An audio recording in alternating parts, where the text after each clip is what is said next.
tout dire, mon nom est... Vous pouvez poser votre chapeau sur le guéridon, vous savez. À tout dire, je préfère le garder. Ne vous inquiétez pas, ma tante descend tout de suite. Monsieur? Framboise. François. François Framboise. Asseyez-vous, je vous en prie, monsieur Framboise.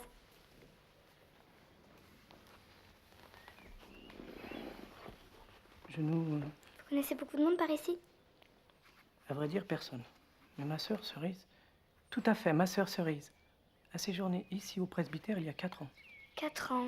Je ne me souviens pas d'elle, j'étais trop petite. Et quand j'ai décidé d'entreprendre une cure de sommeil, de repos dans votre région, elle m'a donné des lettres d'introduction pour ne pas que je m'enterre sans parler à un qui vive. Alors vous ne connaissez pratiquement rien de ma tante? Très peu. Son nom, son adresse. Ma sœur... L'horrible tragédie qui l'a frappée s'est produite il y a tout juste 3 ans. Une tragédie?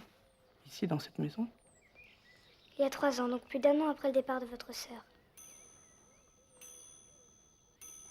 Quel genre de tragédie?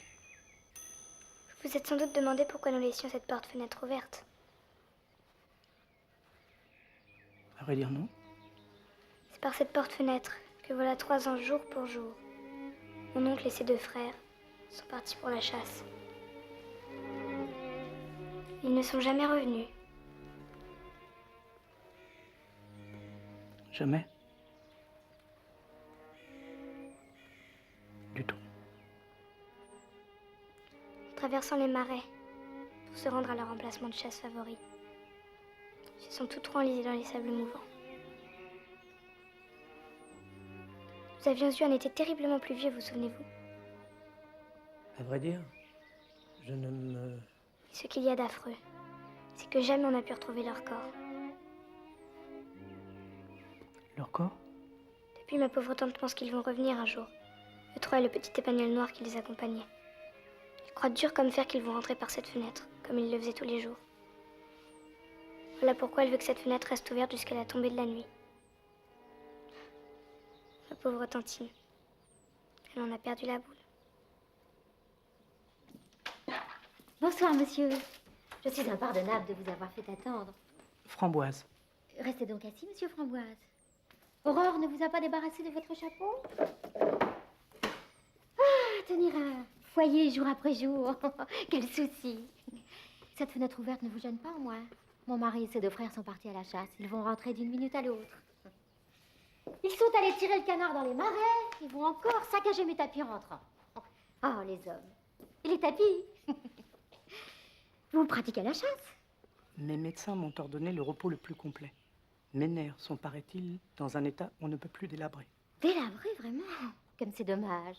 À tout dire, mes médecins m'ont interdit tout énervement et m'ont fortement déconseillé tout exercice violent afin de m'éviter les émotions trop fortes. Par contre, en ce qui concerne le régime alimentaire, ils ne sont pas tous d'accord. C'est la sempiternelle bataille entre les pour et les contre. Avec ou sans protéines, avec ou sans sel. Avec ou sans sucre. Vous jouez aux dames, j'espère. Mon mari adore ça. Ah, le soir tombe. Ils ne vont pas tarder. Je vous souhaite la bienvenue, en tout cas. Vous verrez, la région est pleine de surprises. Ah, enfin, les voici.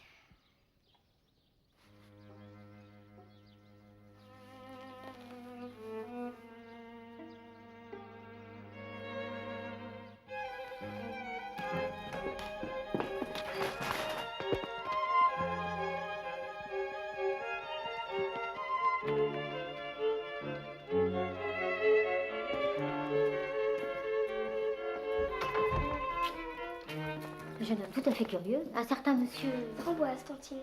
C'est ça. Un garçon rabougri comme une vieille pomme. Il n'a parlé que de ses médecins et puis il a filé comme ça, sans même dire au revoir. C'est à cause de l'épagnole. Monsieur Framboise m'a dit qu'il avait très peur des chiens.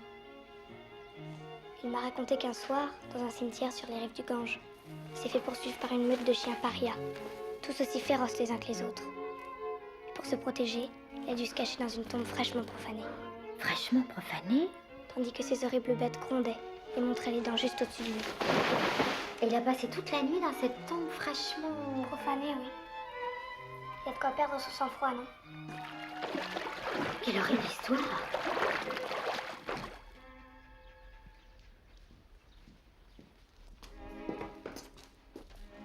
Je vais faire du thé, ça nous réchauffera.